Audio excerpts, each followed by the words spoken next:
this is Melanie. Welcome to this short video course on bipolar, living with bipolar. I've lived with bipolar now for 30 years. Can't quite believe it's been that long, but it has.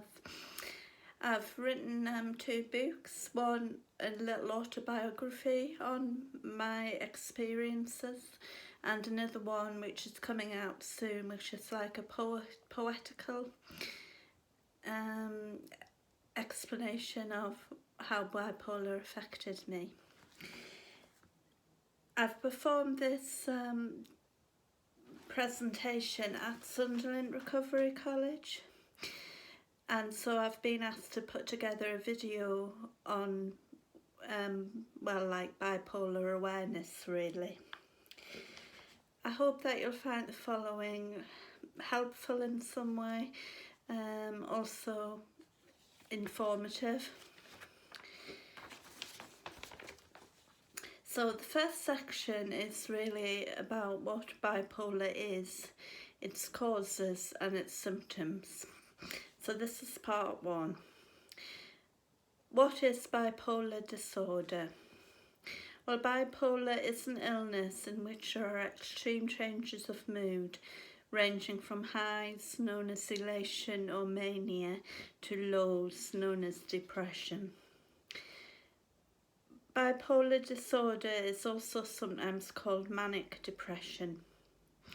It always was in the past, but I always think it's nicer to refer to it, if we can, as bipolar, because I don't know, I used to have a not so good images thinking of it as like manic depression.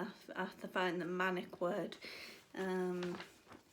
I'd rather describe it to people as like bipolar, and it's also known as bipolar affective disorder. Now, everyone's experience of bipolar is different. There's no one blueprint for everyone, and I suppose that's because we're all unique and experiences affect us all in different ways. But there may be some common threads, so I hope that by sharing some of what has been my case and what has been helpful to me might resonate with some people watching this, or be helpful to them, whether they're a patient themselves or a carer.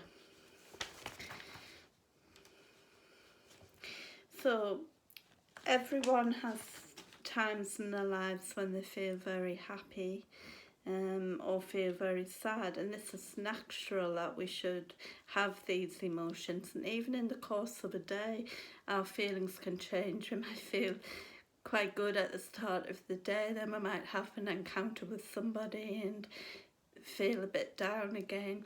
But to have those experiences is a natural thing that could happen anyway, but it's when the mood changes become like extreme or unusual that possibly we might have bipolar disorder, which could get checked out by your doctor, your GP. And this can range from being extremely elated, known as mania or hypermania, to being very low, and that's obviously depression.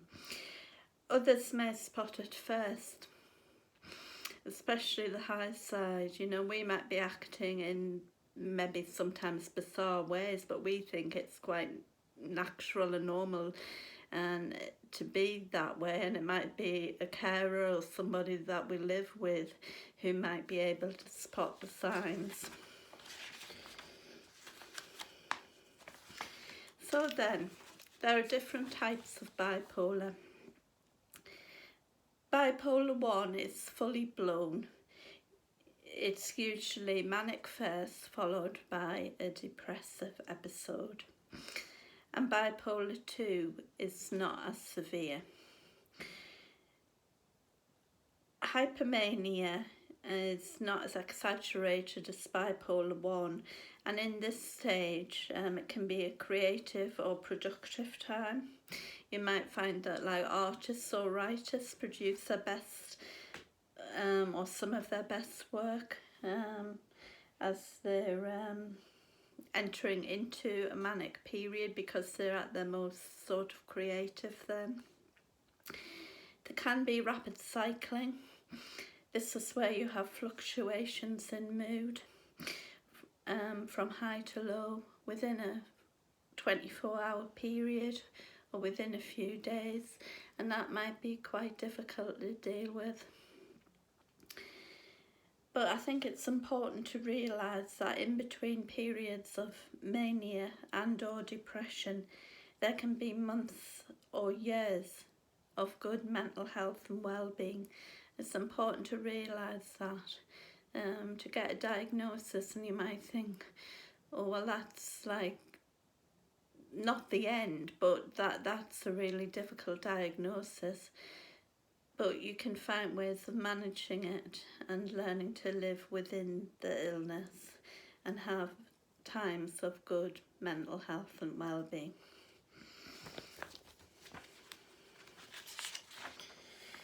Right then, so what causes bipolar?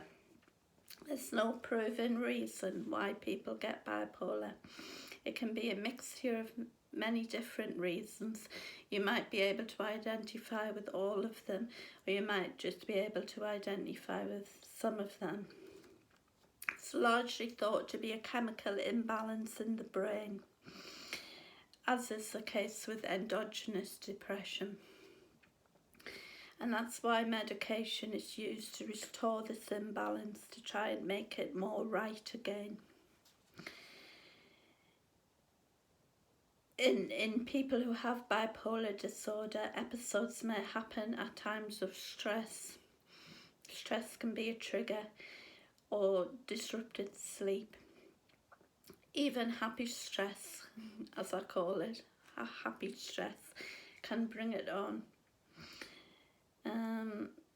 Normal happiness moves into a more elated state. And there may be a genetic cause. It may not always, and like a family sort of gene, and it may not always be a direct line, like from mother to child. It could be passed on through like an auntie or an uncle.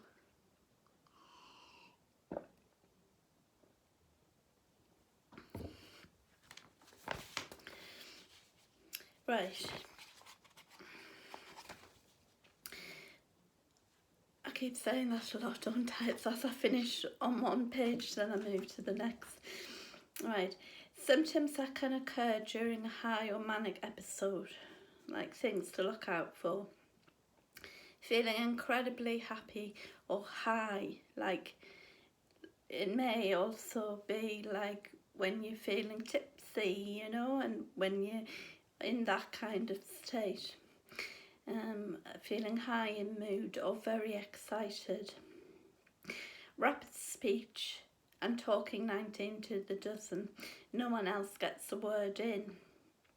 But the other thing is to say that you say, or I said whatever was in my mind, and therefore hurt people in the process without realising it, because you're getting so far gone in your mind that you're not realising the effect of your words, where sometimes in like more normal life we stop and we think about what we're going to say to someone. Endless energy, jumping from one activity to the next, not being able to settle to anything. I was always wanting to be rushing around from one thing to the next, you know, and therefore no time to eat properly. I would only eat like half meals, and then I'd be rushing on to the next thing. That's why now, when my life's more balanced, I try to have regular meals. Right, other symptoms that can occur during a manic episode. I don't mind using the word manic. I just meant earlier when you're talking to somebody else. I don't like it really referring to it as manic depression. I think bipolar sounds nicer. Right, so other symptoms that can occur: overspending of money or other types of reckless or extreme behaviour, not looking after yourself, poor hygiene, decreased need for sleep, feeling irritated, racing thoughts, increased activity. You feel irritated because you feel other people can't click onto your thoughts and ideas, and you think, what's the matter with them? Why can't they get what I'm trying to say, what I know to be right? Is how you think about it. But please note that mania is a frightening and confusing time for some people, especially if they've got psychotic thought. I remember walking around town and I thought everybody knew who I was, and that actually was a bit frightening, because I thought, well, how do they know me? And they all knew who I was, but I didn't know who they were, because that was the extent of my mania at the time.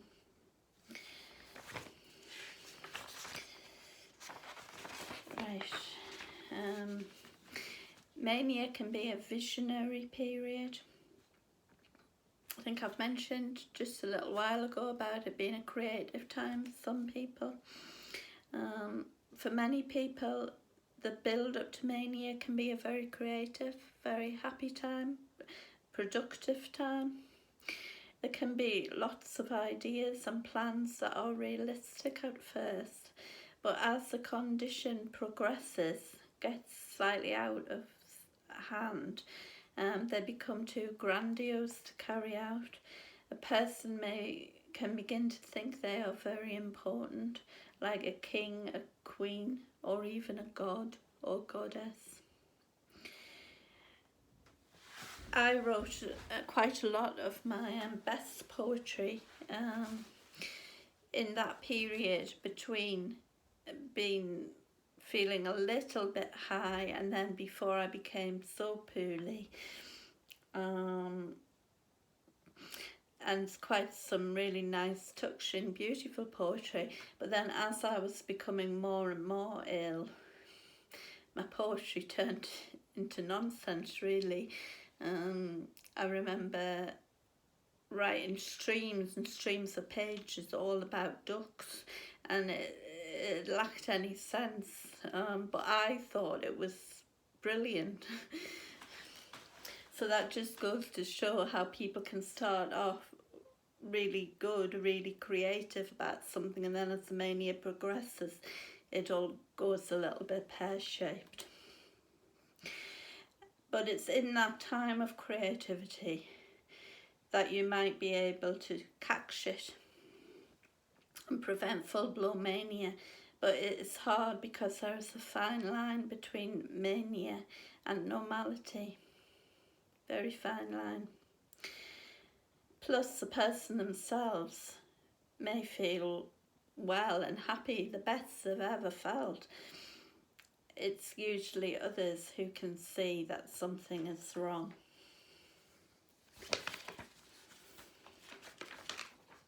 So that's about the mania side.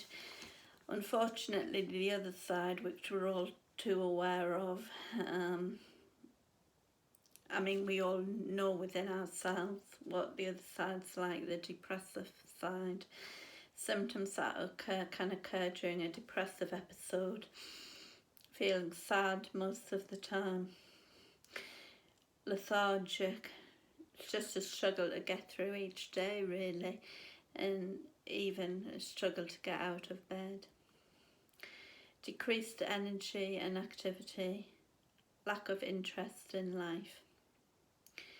Withdrawal from life, and with that comes social isolation. Not being able to enjoy things that you normally like doing, not being able to get any pleasure out of them, unable to communicate, lack of appetite, or in other cases, comfort eating, disturbed sleep, and thoughts of self-harm or suicide. So that's the other side of bipolar. And again, if you're having those symptoms too, it's important to see your GP or talk about it.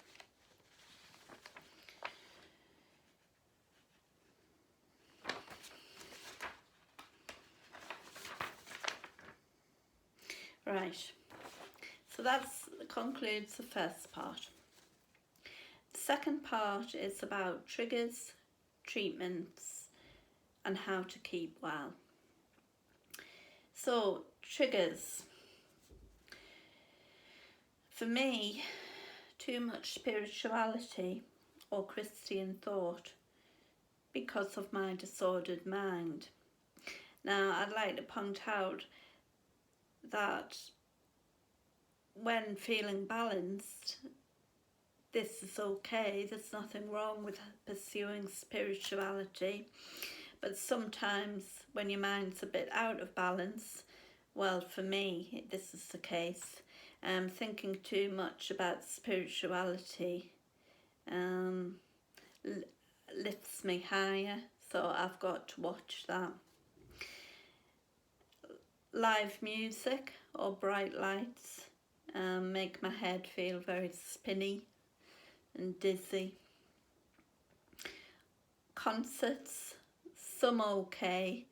Certain concerts I wouldn't be able to go to, some okay, but I have to keep my feet on the ground, quite literally. I will take my shoes off and I have to feel the earth beneath my feet. And then when I do feel the earth beneath my feet, that keeps me grounded, that keeps my thoughts down.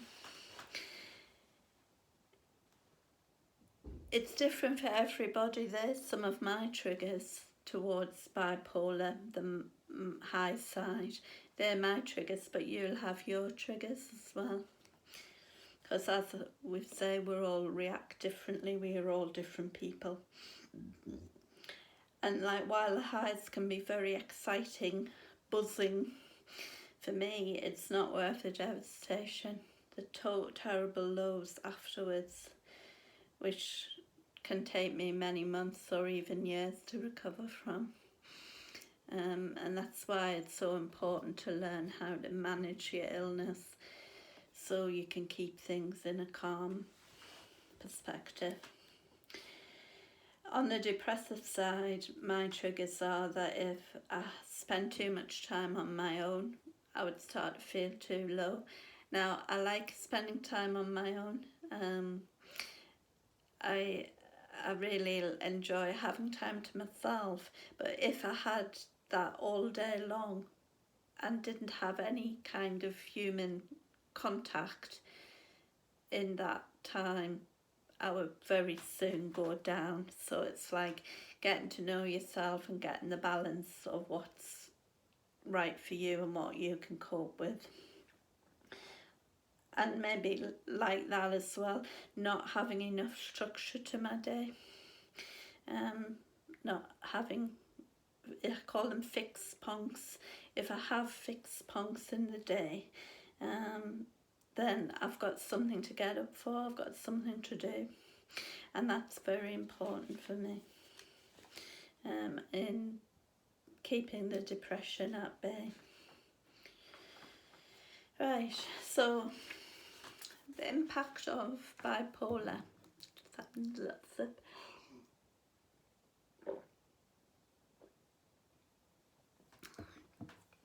The impact of bipolar is very strong. The exaggerated thoughts, feelings and behaviours can impact on many aspects of life. For example, loss of confidence, loss of self or loss of sense of control a person feels over their life. Problems with relationships with family and friends. poor concentration with studies, behaviour that places a person's health or life at risk, like drinking alcohol or using drugs.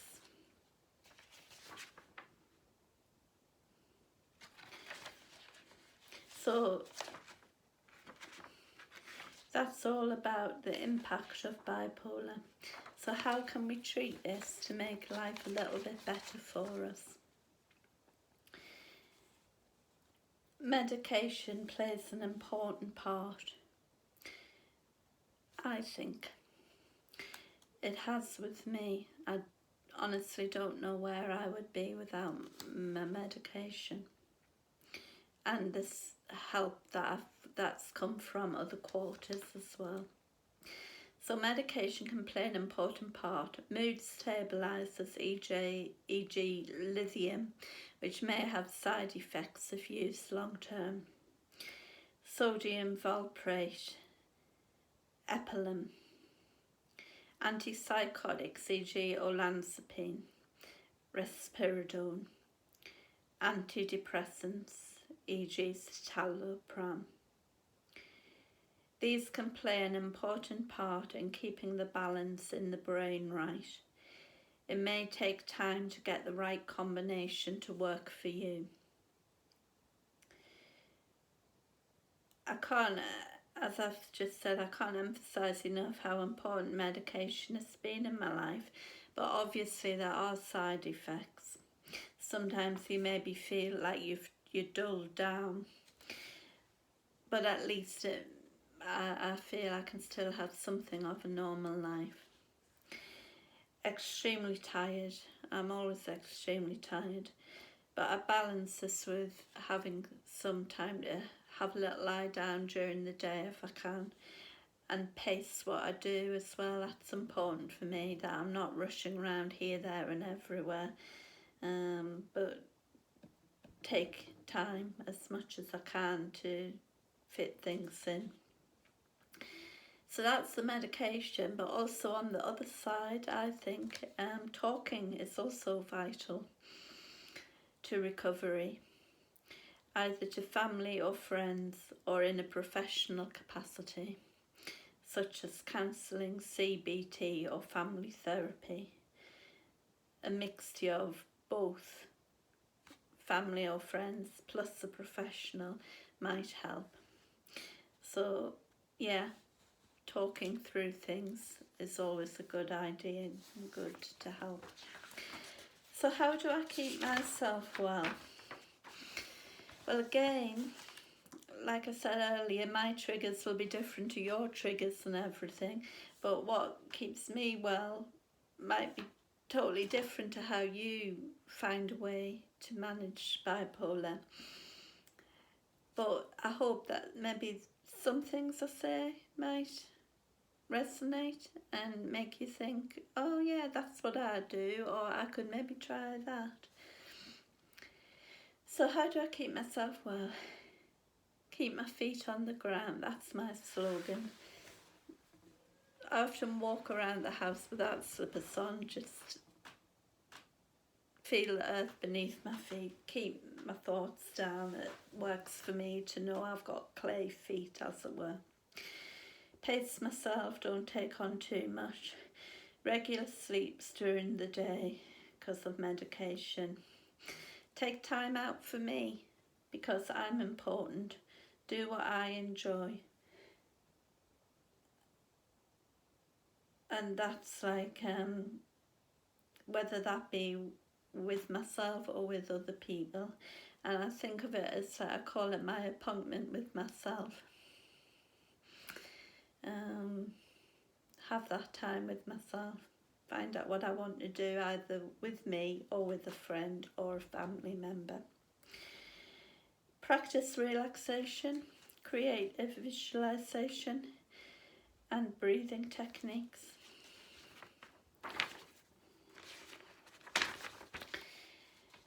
Quality time with friends and family. People who matter. Spend the time with the people who matter to you. Cultivate positive thoughts. Change your mindset. All that we are is the result of what we have thought. I love that quotation. All that we are is the result of what we have thought. By changing your mindset, you can, over time, create a different reality for yourself.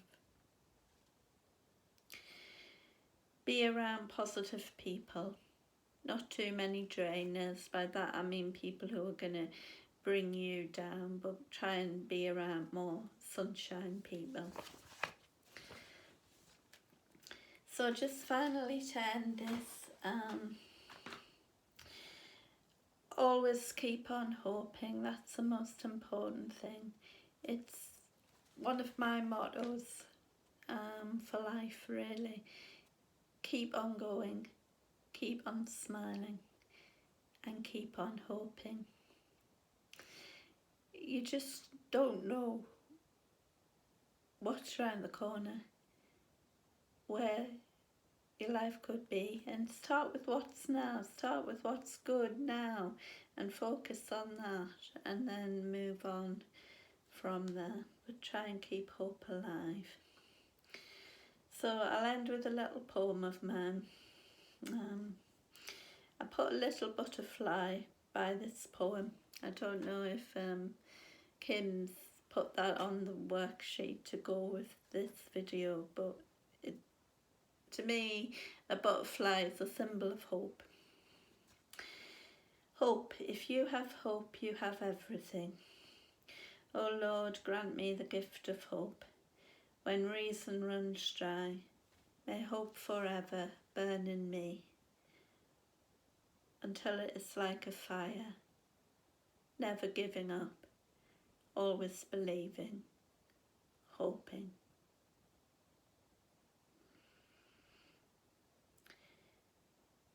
So just a few names of some celebrities who also have bipolar.